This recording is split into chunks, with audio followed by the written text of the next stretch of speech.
بسم اللہ الرحمن الرحیم۔ السلام علیکم ورحمۃ اللہ وبرکاتہ۔ دوستو، آج کا جو وظیفہ ہے یہ مال میں برکت کے لیے، اس طرح حاجات کو پورا کرنے کے لیے جمعہ کے دن یہ وظیفہ کرنا ہے۔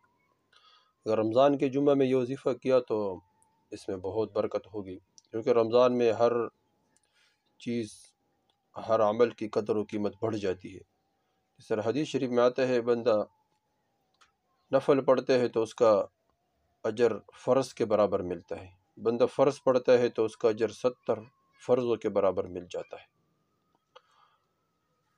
اور اس طرح بندہ تراویح پڑھتا ہے تو ہر سجدے پر 20,000 نیکیاں ملتے ہیں۔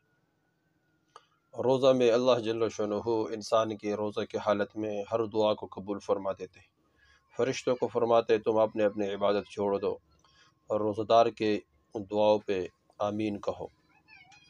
اس طرح اور افطاری کے وقت 10 لاکھ آدمیوں کی بخشش ہوتی ہے۔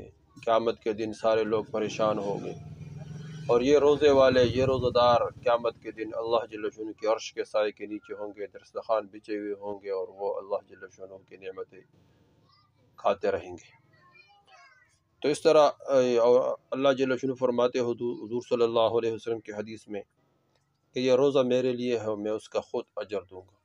ایک روایت میں ہے کہ اس کا یعنی روزہ کا اجر میں خود ہوں۔ تو اس طرح یہ جو رمضان مبارک ہے یہ بہت بابرکت مہینہ ہے، اور حضور صلی اللہ علیہ وسلم، جبریل علیہ السلام دونوں نے دعا مانگی۔ جبریل علیہ السلام نے دعا مانگی کہ اللہ اس آدمی کو ہلاک کرو جس پر رمضان مبارک کا مہینہ آئے اور اس کے بخشش نہ ہو۔ حضور صلی اللہ علیہ وسلم نے فرمایا آمین۔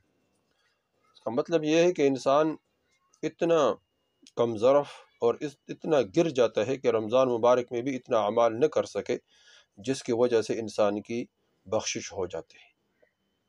تو اس طرح یہ رمضان میں خاص طور پر گناہوں سے بندہ اپنے آپ کو بچائے، اپنے نظر کی حفاظت کرے، اپنے کانوں کی حفاظت کرے، اپنے زبان کی حفاظت کرے۔ اور اگر رمضان مبارک میں گناہوں سے اپنے آپ کو بچا لیا تو اللہ جل شانہ پورے سال انسان کو گناہوں سے بچا دے گا۔ جیسے رمضان مبارک میں خصوصی اعمال کی بھی، قرآن کی تلاوت، بندہ ایک حرف پڑھتا ہے تو 10 نیکیاں ملتے ہیں، 10 گناہ معاف، 10 درجے بلند۔ لیکن رمضان میں اس کا قدر و قیمت بڑھ جاتا ہے۔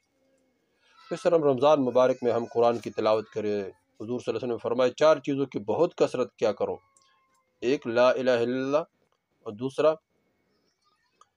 استغفار کی کثرت کیا کرو، استغفر اللہ ربی من کل ذنب، کوئی بھی استغفار پڑھو۔ اور تیسرا عمل حضور صلی اللہ علیہ وسلم نے فرمایا کہ جنت کی طلب کرو، اور چوتھا فرمایا کہ دوزخ سے پناہ مانگو، اللہم اجرنی من النار، کثرت سے پڑھا کرو۔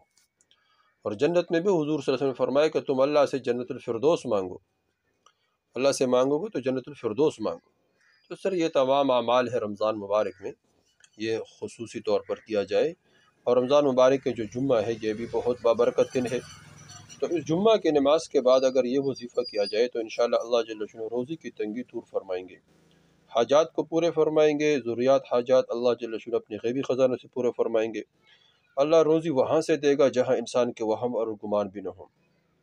کوئی بھی مسئلہ ہو، کوئی بھی پریشانی ہو، یہ وظیفہ کرے ہر جمعہ کو، اللہ جل شانہ غیبی خزانوں سے روزی عطا فرمائیں گے۔ جمعہ کی نماز کے بعد، جمعہ کی نماز پڑھ لیا، پھر اپنے جگہ پر بیٹھ کر 70 مرتبہ یہ دعا مانگے، 70 مرتبہ یہ دعا اللہم یا غنی یا حمید یا مبدئ یا معید یا فعال لما یرید یا رحیم یا ودود اکفنی بحلالک عن حرامک وبطاعتک عن معصیتک وبفضلک عن من سواک۔